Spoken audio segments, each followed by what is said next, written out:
성도님들 안녕하십니까?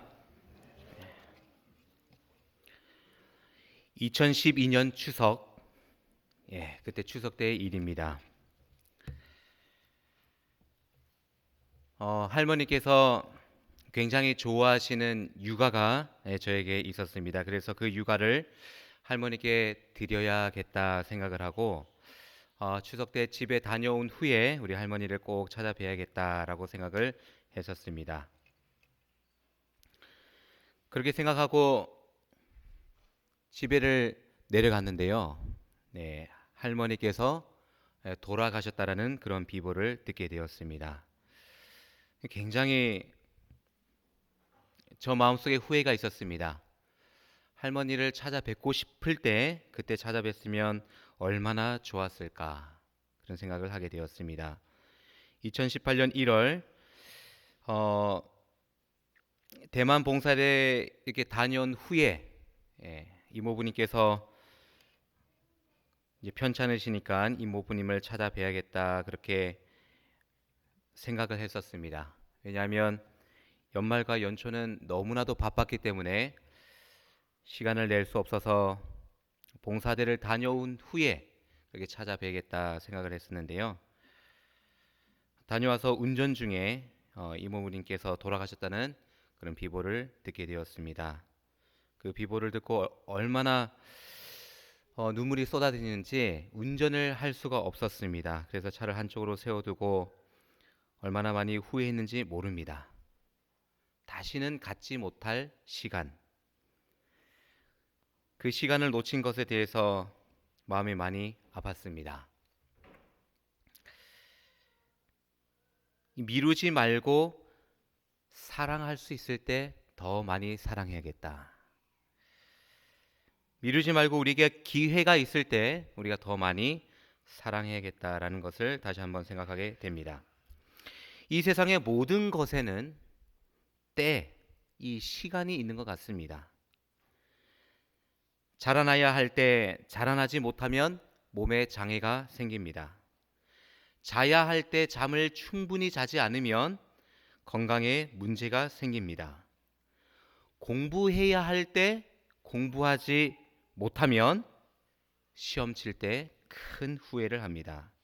식사해야 할 때 식사를 제대로 하지 않으면 몸의 균형이 깨어지고 병이 생길 수 있습니다. 일어나야 할 때 제 시간에 일어나지 못하면 학교에 지각하고 직장에 지각하고 교회에 지각하게 됩니다. 이렇듯 이 세상 모든 것에는 때가 있고 시간이 있습니다. 그렇습니까? 그렇다면 성경에 기록된 많은 징조들이 일어나는 이때는 과연 어느 때일까요? 지금 우리가 살아가고 있는 이때는 어느 때입니까? 어느 시간입니까? 마지막 때. 그리고요, 자다가 깰 때. 그리고 맞습니다. 예수님의 재림이 가까운 때. 그래서 재림을 뭐 해야 하는 때예요? 준비해야 하는 때. 아니요, 더 정확하게 말하자면 재림을 맞이할 준비인 때인 것입니다. 제가 어렸을 때 아주 자주 듣던 그러한 말이에요. 재림, 재림. 예수님께서 곧 재림하신다. 예수님께서 오실 때가 너무나 가까웠다. 우리가 준비해야 된다. 이런 이야기 굉장히 많이 들었던 것 같아요. 그래서 저 마음에 좀 두려움도 있었습니다. 예수님께서 오실 때 내가 예수님을 맞이하지 못하면 어떻게 할까? 그런 두려움도 있었어요. 근데 참 아이러니하게도요.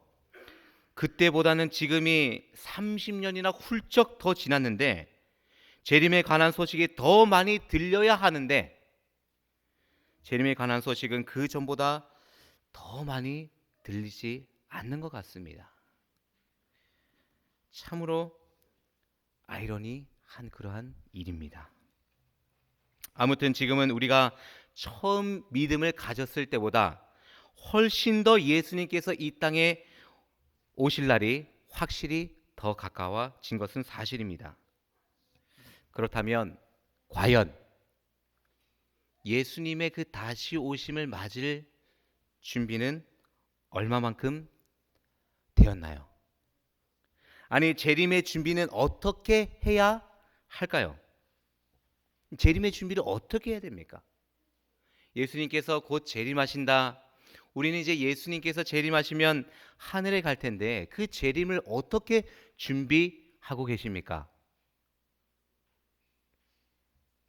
아니, 어떻게 준비를 해야 될까요? 혹시 그 방법에 대해서 잘 아시는 분 혹시 말씀해 주실 수 있으시겠습니까? 네, 장로님. 어떻게 준비해야 돼요? 실생활에 적응을 잘해야 된다. 제가 좀 잘 이해를 못 하겠는데요. 정직하게 살아야 되고,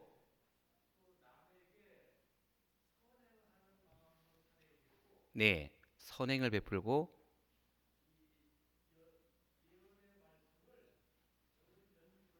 네, 예언의 말씀을, 네, 정답인 것 같습니다.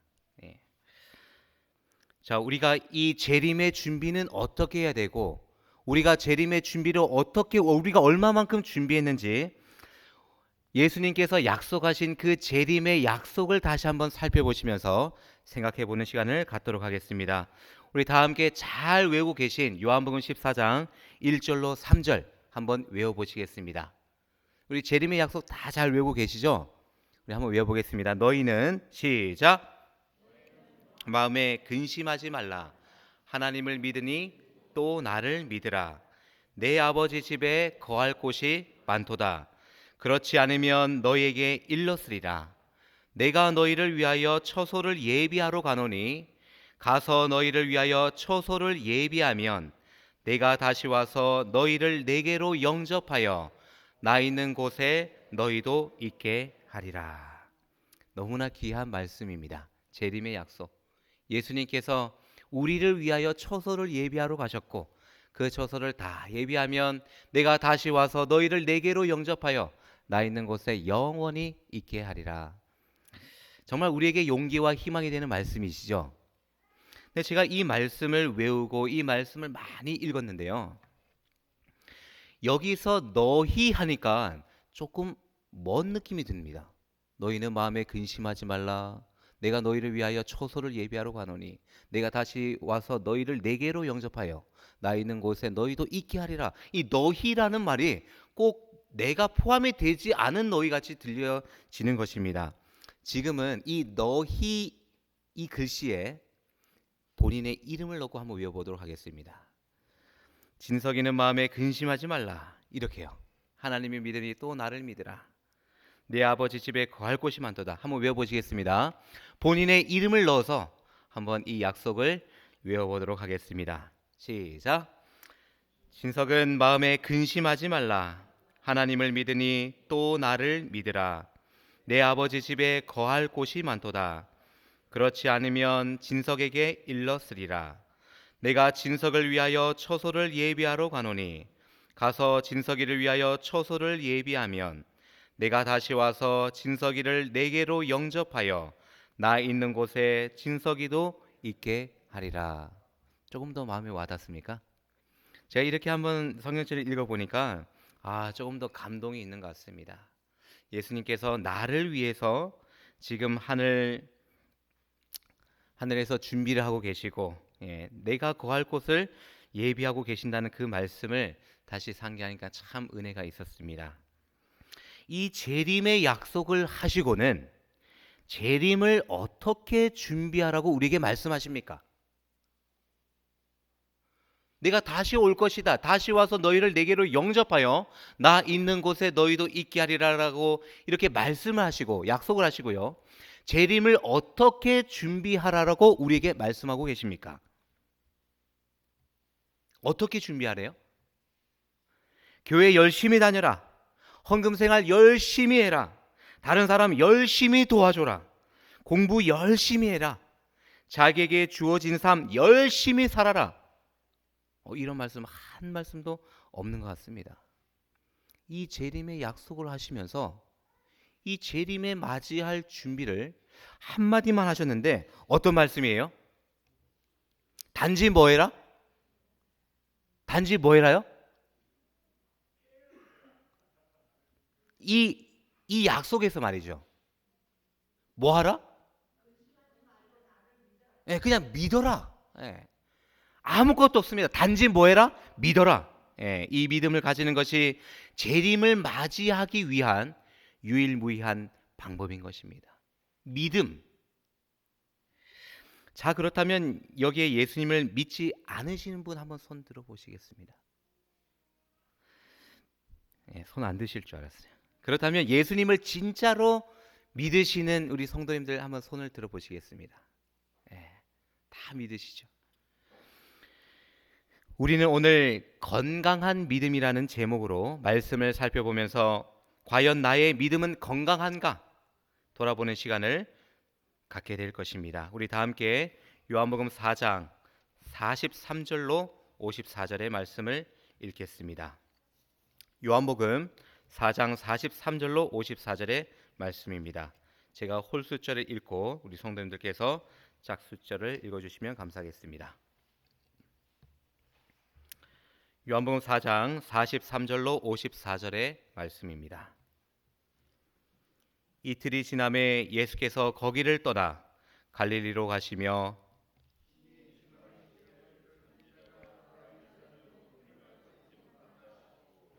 갈릴리에 이르심에 갈릴리인들이 그를 영접하니 이는 자기들도 명절에 갔다가 예수께서 명절 중 예루살렘에서 하신 모든 일을 보았음이더라.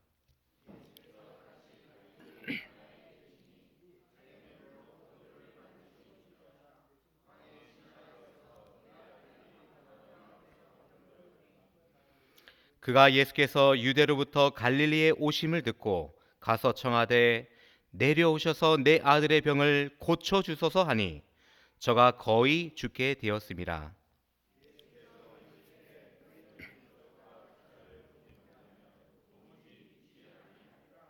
신하가 가로되 주여 내 아이가 죽기 전에 내려오소서.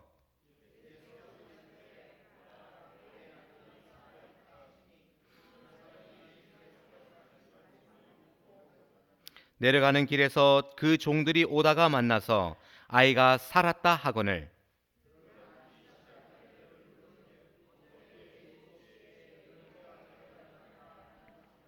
아비가 예수께서 내 아들이 살았다 하신 그 때인 줄 알고 자기와 그 온 집이 다 믿으니라.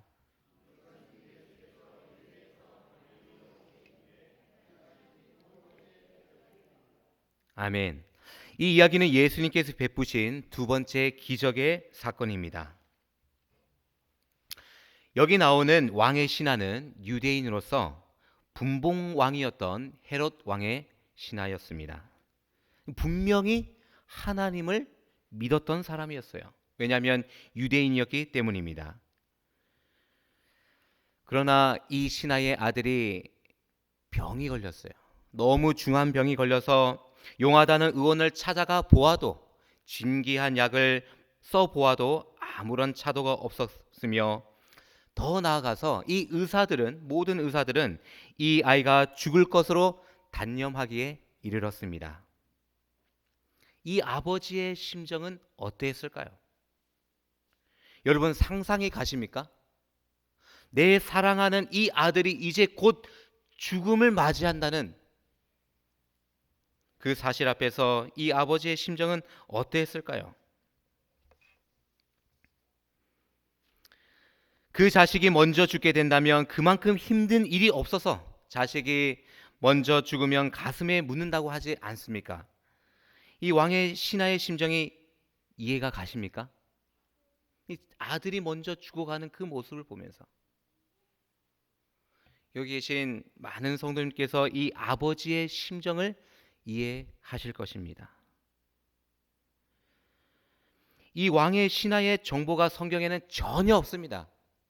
그의 이름이 어땠는지, 그의 아들의 이름이 어땠는지, 그의 가정이 어땠는지, 이 사람이 잘생겼는지 못생겼는지, 이 사람의 집이 부유했는지 가난했는지 그런 정보는 전혀 없어요. 그런 정보는 하나도 없지만 확실한 것은 한 가지입니다. 뭐예요? 그의 마음이 절박하다는 겁니다. 이 아들이 지금 죽어가고 있는 이 사실 앞에서 이 아버지는 굉장히 절박했어요. 그래서 그가 가지고 있던 많은 재산을 병원에 쏟아부었으며 그 수많은 약을 쓰는데 그의 재산을 다 쓰게 되었다는 사실입니다. 이 왕의 신하의 종들도 있었지만 이 아버지의 마음에는 간절함이 있었기 때문에 그 예수님께서 가나에 오셨다는 그 이야기를 듣고 가버나움에서 가나까지 25km 그 길을 정신없이 달려갔습니다. 시대의 소망은 이 상황을 이렇게 설명합니다. 이러한 이 아버지의 이 간절한 그러한 모습이 예수님에게 동정심을 불러일으키기를 바랬다. 참으로 절박하고 처절한 그런 모습입니다. 시대의 소망을 읽어보니까요, 제20장에 이렇게 읽어보니까 사실 예수님께서는 이 신하가 집을 떠나기 전부터 이 신하의 고통을 다 알고 계셨다라고 기록하고 있습니다. 그리고 이 고관은 축복 중에서도 가장 귀한 축복을 구하고 있었습니다. 축복 중에 가장 귀한 축복이 어떤 축복일까요? 이 세상에서 우리가 누릴 수 있는 축복 중에서 가장 귀한 축복, 그 축복이 어떤 축복이에요? 생명의 축복입니다. 예수님께서도 창조의 그 사역을 다 마치시고 그 사람을 흙으로 빚으시고 그것으로 끝내신 것이 아니라 사람들에게 있어서 가장 축복 중에 축복, 그 코에 무엇을 불어넣으셨어요? 생기를 불어넣으시고 그 사람에게 생명을 주셨다라는 사실입니다. 이 왕의 신하 이 사람도 축복 중에서 가장 귀한 축복, 이 아들을 살릴 수 있는 그 축복을 간절히 바라고 있었던 것입니다. 그런데 예수님께서 이 신하의 간절한 간구를 바로 들어주시는 것 같지 않아요. 왜일까요? 왜냐하면 이 축복을 받기 전에 반드시 알아야 할 무언가가 있었기 때문입니다. 나였으면 어떻게 했을까 그런 생각을 해보았어요. 내가 예수님의 입장이라면 정말 절박한 순간에 그 어떤 용하다는 의원을 찾아가 봐도 아무 소용이 없는 그때 마지막 그 소망을 가지고 나를 찾아와 준 그 사람에게, 와, 어려울 때 나를 찾아준 당신, 그래요, 내가 지금 당장 당신과 함께 가서 당신의 아들을 살려주겠습니다, 이렇게 할 것 같은데 예수님께서는 내려오셔서 내 아들의 병을 고쳐주소서 라고 울부짖는 그 신하에게 그런 대답을 하지 않으셨던 것 같아요. 뭐라고 대답하셨습니까? 오히려 이 사람이 가지고 있는 믿음을 약간 나무라는 듯한 말씀을 하시는 것 같아요. 뭐라고 하셨어요? 너희는 표적과 기사를 보지 못하면 도무지 믿지 아니하리라.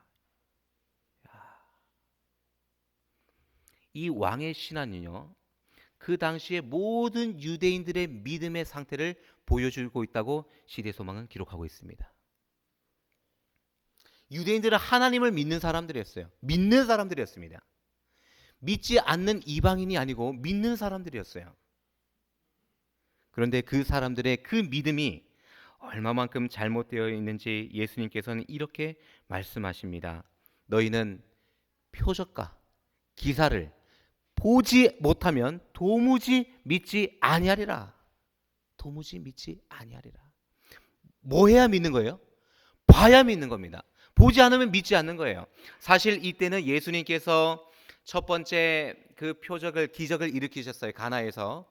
그리고 나서 유대로 내려가셨다가 다시 올라오시면서 갈릴리 쪽으로 올라오시면서 사마리아를 거치셔서 사마리아 여인을 만나시고 다시 가나에 도착하신 그때입니다. 그런데 이때는 사람들이 많이 모였어요. 왜요? 예수님께서 그 명절에 예루살렘에 가셔서 그 행하신 것들을 보고 이 사람들이 예수님을 믿기 시작하는 거예요. 그래서 다시 가나로 왔을 때는 많은 사람들이 모여있는 그때입니다. 이 왕의 신하가 지금 찾아왔을 때도 많은 유대인들이 예수님의 곁에 있었어요. 그래서 이 왕의 신하는 마지막 그 소망을 품고 예수님을 찾아가서 내 아들을 낫게 해야겠다라는 그 일념으로 찾아왔습니다. 많은 사람들을 해치고 예수님께 나아갔어요. 그의 믿음에 또 한 번의 시련이 닥쳐옵니다. 그 먼 여행길에 행로에 지친 그 예수님의 모습, 그리고 그 먼지로 인해서 얼룩진 그 옷, 그리고 그 신발, 그러한 초라한 모습을 보면서 과연 이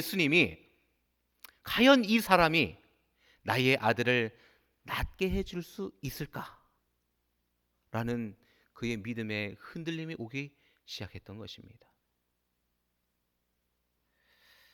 이 신하는 사실 조건적인 믿음을 가지고 있었어요. 예수님께서 그의 간구를 들어주시면 뭐 하겠다? 이분이 메시아구나 라고 믿으려고 했어요. 그러나 그의 간구가 들어지지 않으면 뭐 하려고요? 믿지 않겠다라고 결심하고 온 그 사람입니다. 조건적인 믿음을 가지고 있었어요. 이 믿음은 참된 믿음이 아닙니다. 시대의 소망에는 이러한 믿음이 예수님의 마음을 아프게 하였다라고 기록하고 있습니다. 조건적인 믿음. 이 믿음은 참된 믿음이 아니에요. 영적으로 건강하지 않은 상태입니다. 이 조건적인 믿음을 가지고 있으면 예수님을 바라보아도 예수님을 알지 못하는 그러한 영적인 소경이 되는 그러한 믿음입니다. 이 건강하지 못한 믿음을 가지고 있으면 아무리 우리가 예수님을 믿는다라고 말을 해도 그 예수님을 만날 수 없는 그러한 믿음인 것입니다. 이 신하는 예수님 앞에까지 달려갔어도 그 예수님을 바로 알지 못했습니다. 우리는 꼭 기억해야 합니다. 우리의 믿음이 건강하지 못하면 우리는 영적으로 건강하지 못하는 것입니다. 영적으로 눈이 멀게 되는 것입니다. 이 요한계시록의 라오디게아 교회, 이 마지막 때를 나타내는 그 교회죠. 그 교회의 그 사람들의 그 상태가 어떻게 해요? 가난해도 가난한 것을 모르고 눈 멀어도 눈 먼 것을 모르고 자신을 모르는 그러한 상태입니다. 그렇죠? 이 눈을 멀게 되면 앞을 보지 못하면 자신을 알 길이 없는 것이에요. 영적으로 눈이 멀면 첫 번째 자신을 모릅니다. 아테네에서 가장 유명한 철학자 누가 있어요? 소크라테스가 있습니다. 이 소크라테스가 한 유명한 말이 있습니다. 뭐를 알래요? 너 자신을 알라. 무지한 너 자신을 알라. 그래서 자신이 무지하다는 것을 알고 뭐 하라는 거예요? 배우라는 거죠. 바르게 배워서 바른 길을 걸어가라는 것이 이 사람의 핵심이었습니다. 지피지기면 백전백승이라. 아무리 적을 잘 알고 아무리 적을 다 안다 할지라도 뭐를 모르면요? 자기 자신을 모르면 백전백패인 것입니다. 승리할 수 없는 것이에요. 자신을 안다는 것이 굉장히 중요한 것입니다. 두 번째로는 영적으로 눈이 멀면 자신을 모르니까 자꾸 뭐가 보여요? 다른 사람의 허물이 보이고 다른 사람의 부족함이 보이는 것입니다. 정말 그런 사람이 싫죠? 예, 다른 사람 말하기 좋아하고 다른 사람들의 허물 꺼내는 거 좋아하고 그런 사람 정말 싫습니다. 저도 그런 사람 정말 싫어요. 예. 입만 열면 다른 사람의 험담하기 좋아하고 그 사람의 허물을 들추어서 다른 사람에게 전달하고 굉장히 그런 사람 싫습니다. 여러분들도 그런 사람 다 싫어할 거예요. 근데 곰곰이 생각해 보니까요. 저가 그런 사람이더라고요. 저가 다른 사람의 말하기 좋아하고 다른 사람을 딱 봤을 때 허물이 먼저 보이고 그 사람의 부족함을 감싸주는 것이 아니라 그 부족함을 험담하고 있는 저 자신을 발견하게 되었습니다. 마태복음 7장 4절에서는 이런 사람을 이렇게 표현합니다. 나로 하여금 당신의 눈 속에 있는 그 티를 좀 빼게 해주세요. 예. 당신의 눈에 티가 들어있군요. 그 티를 내가 좀 빼겠습니다. 그러나 예수님께서는 뭐라고 말씀하세요? 야, 너희들의 눈에 뭐가 있어요? 들보가 있는데 왜 다른 사람의 눈에 그 티를 보려고 하느냐? 그 티를 빼려고 하느냐? 성도 여러분, 이 들보가 뭐예요? 이 들보가 보니까요, 널판지더라고요. 널판지. 큰 널판지. 근데 이 티는 톱밥 같은 그런 작은 거예요. 너 눈에 그 들보가 있는데 왜 다른 사람들의 눈에 그 티를 빼려고 하느냐? 그러면서 예수님께서 마태복음 7장 5절에 말하기를 이런 사람들을 외식하는 자여라고 말했어요. 외식하는 자여. 이 외식이 뭡니까? 밖에 나가서 밥 먹는 것을 외식이라고 합니까? 그게 아닌 거 아시죠? 그런 척하는 거.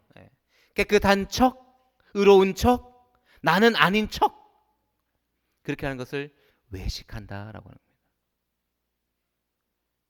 자신을 모르니 다른 사람의 허물이 보이고 그 허물이 보이니 험담을 하게 되는 겁니다.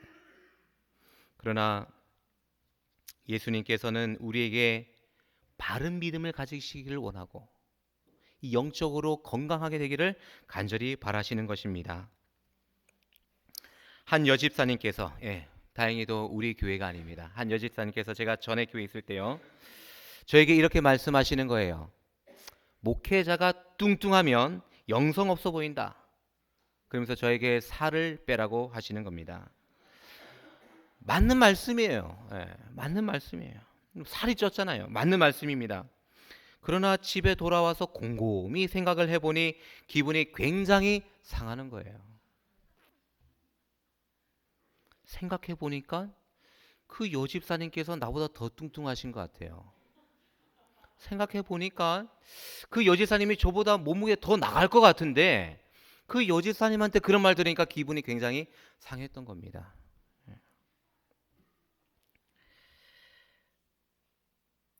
영적으로 눈이 멀면 자신의 상태를 볼 수 없는 거예요. 영적으로 이게 건강하지 못한 믿음을 가지고 있으면 예수님을 바라보아도 예수님을 알아보지 못하는 것입니다. 자꾸 다른 사람의 허물. 그래서 성도 여러분, 지금부터 2018년에는요. 다른 사람들이 남의 이야기하는 것을 좋아하는 그런 소리를 들으면 저분이 뭐하지 못하다? 건강한 믿음을 갖지 못한 것 같구나. 그 사람을 혼내거나 나무래거나 그 사람을 또 욕하는 것이 아니라 어떻게 해야 됩니까? 그 사람을 위해서 기도를 해줘야 됩니다. 주님, 저분이 건강한 믿음을 갖고 있지 못한 것 같습니다. 영적으로 병이 든 것 같아요. 주님, 도와주셔서 저 병을 낫게 해주세요. 건강한 믿음을 가지지 못하면 영적으로 눈이 멀고 영적 소경이 되면 자신을 알 수가 없습니다. 설사 자신을 안다고 해도 어찌할 수가 없어요. 제가 일요일 밤에 한 집사님과 함께 그 전에 방문 다니던 병원에 갔습니다. 저랑 나이가 똑같은 한 남성분입니다. 이 남성분이 중환자실에서 그렇게 병고를 겪으시고 겨우 조금 회복하셔서 일반 병실로 옮기셨어요. 일반 병실에 찾아갔을 때 뭐 간, 폐 이런 쪽이 많이 망가져 있으니까 제가 신신당부를 했습니다. 제발 술과 담배를 꼭 끊으세요. 예. 그렇지 않으면 더 큰 일이 벌어질 수 있으니까 이 두 번째로 주신 이 생명을 하나님께 감사하며 그 하나님을 우리 함께 믿읍시다. 이렇게 얘기를 했습니다. 이분이 이제 좀 몸이 회복되면서 그 전에 이렇게 중독이 되어 있던 그 담배를 또 다시 피우게 되는 거예요. 그래서 병원에 가봤더니 이 폐가 다 쪼그라들어 가지고 어, 시한부 인생이 이제 되었습니다. 이제 병원에서는 이제 3개월밖에 못 산다라는 그 말을 들었어요. 그리고 일요일 밤에 이제 방문을 해서 왜 이렇게 되었느냐? 예. 담배가 너무 생각이 나는 거예요. 지금 어떠한 상황인 줄 아느냐? 안 돼요. 본인이 얼마 살지 못하고 죽을 것을 알아요. 그런데도 그 담배를 끊지 못하는 겁니다. 근데 제가 간절하게 그렇게 부탁을 했습니다. 하나님께서 이 생명을 다시 우리에게 주신 겁니다. 이 생명을 이렇게 우리가 헛되이 보내지 말고 하나님을 믿는데 우리가 사용합시다. 담배 제발 끊으세요. 그랬더니 이분이 하시는 말씀, 저 끊을 겁니다. 이번 주까지만 피고 끊을 겁니다. 이러는 거예요. 가능할까요? 제가 그랬어요. 그 불가능합니다. 오늘 못 끊으면 이번 주 지나도 못 끊습니다. 오늘 좀 제발 좀 끊으세요. 제발 끊으세요. 본인의 생명이 그렇게 3개월로 이렇게 정해져 있다는 것을 알면서도 3개월밖에 남지 않다는 것을 알면서도 그 중독이 되어 있는 그 담배를 끊지 못하는 겁니다. 저는 그 모습을 보면서 저의 모습을 다시 생각하게 되었습니다. 죽을 수밖에 없잖아요. 그분은 3개월이지만 일반 건강한 사람들 70년, 80년, 90년 다 시한부 인생을 살고 있잖아요. 그럼에도 불구하고 우리가 너무나 익숙해져 있는 이 죄들을 우리가 어떻게 할 수가 없어요. 끊을 수가 없습니다. 생각나는 떠오르는 성경절이 있었어요. 예레미야 13장 23절, 구스인이 그 피부를 표범이 그 반점을 변할 수 있느냐? 할 수 있을진데 악에 익숙한 너희도 선을 행할 수 있으리라. 할 수 있다라는 겁니까? 없다라는 겁니까? 우리의 힘으로는 절대 할 수 없어요. 내가 내일 죽는다 할지라도 내가 너무나 익숙해 있는 이 악을, 이 죄를 어찌할 수 없는 겁니다. 그렇기 때문에 우리는 지금 시한부 인생을 살고 있는 것이죠. 할 수가 없어요. 어떻게 하라는 겁니까? 그래서 예수님께서는 우리에게 그러므로 믿으라고 말씀하시는 겁니다. 할 수 있거든이 무슨 말이냐? 믿는 자에게는 능치 못할 일이 없느니라. 아멘. 우리의 힘으로 우리의 악을 없애야 할 수 없으니까, 우리가 그 죄에서 탈출할 수도 없고 이 사망의 몸에서 나를 구원해 줄 그 어떤 인생도, 그 어떤 삶도 없으니까 예수님께서는 우리에게 뭐라고 말씀하세요? 그냥 믿으라. 그냥 믿으라. 믿고 맡기라는 거죠. 믿으라. 할 수 있거든이 무슨 말이냐? 의심하지 말고 믿으라. 믿는 자에게는 능치 못할 일이 없느니라. 아멘. 이 말씀이 우리의 삶 속에서 이루어지게 되기를 간절히 바랍니다. 우리는 믿어야 합니다. 건강하게 믿어야 됩니다.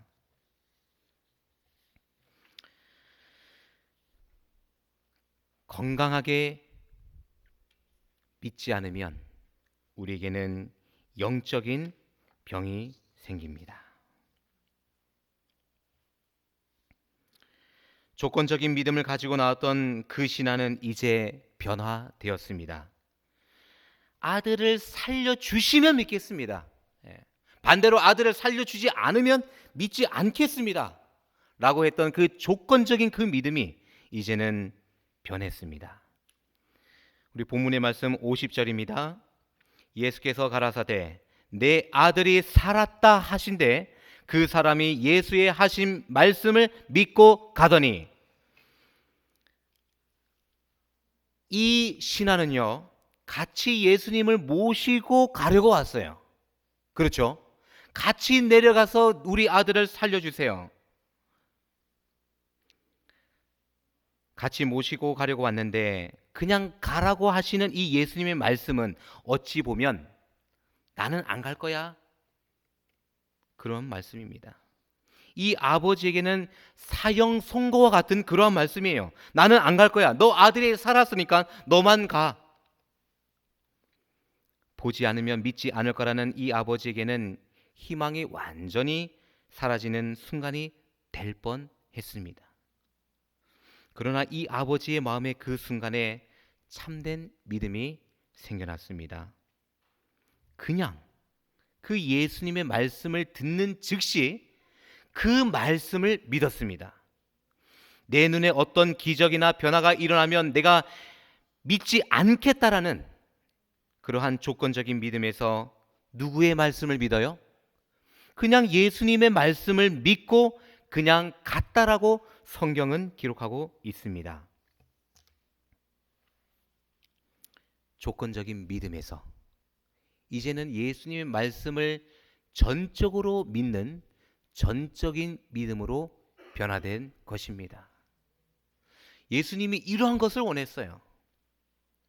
단지 기적을 보기 위해서, 예수님을 통하여 내가 어떤 유익을 얻기 위해서, 내가 예수님을 통하여 얻어지는 그 축복들의 눈이 멀어서 예수님을 조건적인 믿음으로 믿는 것이 아니라 이제는 예수님의 말씀 그대로 전적인 믿음을 요구하고 계시는 것입니다. 예수님께서 왜 이 믿음을 요구하실까요? 히브리서 11장 6절에 보면 믿음이 없이는 누구를 기쁘시게 할 수 없어요? 하나님을 기쁘시게 할 수 없기 때문입니다. 믿어야 구원을 받기 때문이에요. 나는 부활이요 생명이니 나를 믿는 자는 죽어도 살겠고 무릇 살아서 나를 믿는 자는 뭐 하겠다고요? 영원히 죽지 아니하리니 이것을 내가 뭐 하느냐? 믿느냐? 믿는 자에게 이러한 축복이 이르러 옵니다. 믿어야 구원을 받을 수 있어요. 여러 해 동안 혈루증을 앓던 여인에게 예수님께서 말씀하시기를, 아무것도 하지 않으시고 말씀하시기를, 따라 내 믿음이 너를 구원하였으니 평안히 가라. 앞을 전혀 배우지 못하던 그 소경에게 예수님께서 말씀하시기를, 가라, 내 믿음이 너를 구원하였느니라.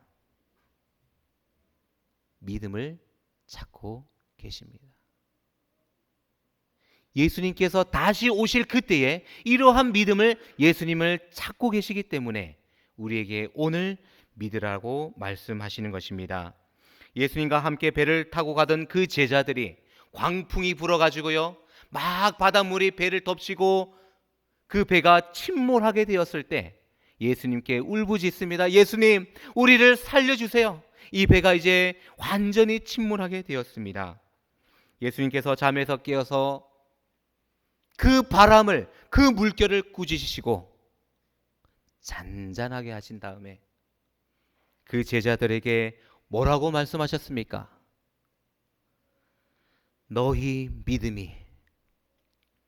너희들의 이 믿음이 어디 있느냐? 어디 있느냐? 이 예수님의 심정을 생각하면 얼마나 답답했을까요? 예수님을 믿는다라고 생각하고 오랫동안 따라다닌 이 제자들마저도 예수님이 곁에 계신데도 불구하고 그분을 알아채지 못하고 그 죽음의 위협 속에서 울부짖고 불안해하고 떨고 있는 이 제자들을 보면서 예수님께서는 얼마나 답답하시고 애초롭게 생각하셨을까요? 예수님께서는 동일하게 우리에게 물으십니다. 너희 믿음이 어디 있느냐? 너희 믿음이 어디 있느냐? 우리의 믿음이 건강하기를 간절히 소망합니다. 예수님이 하신 그 기적을 보고 믿는 것이 아니라 예수님께서 주시는 그 축복을 바라고 예수님을 믿는 것이 아니라, 그러한 조건적인 믿음이 아니라 이 왕의 신하가 그러했던 것처럼 예수님의 그 말씀을 전적으로 믿게 되는 그러한 전적인 믿음, 그 믿음이 저와 모든 성도님들의 믿음이 되시기를 간절히 소망합니다. 2018년에는 그러한 믿음으로 우리가 꼭 승리하시고 이제 곧 다시 오시는 그 예수님을 우리의 마음속에서 잊지 않으시고 그 예수님께 더욱더 다가가고 그 예수님을 더욱더 닮는 귀한 한 해가 되시기를 간절히 바라면서 말씀을 줄이도록 하겠습니다.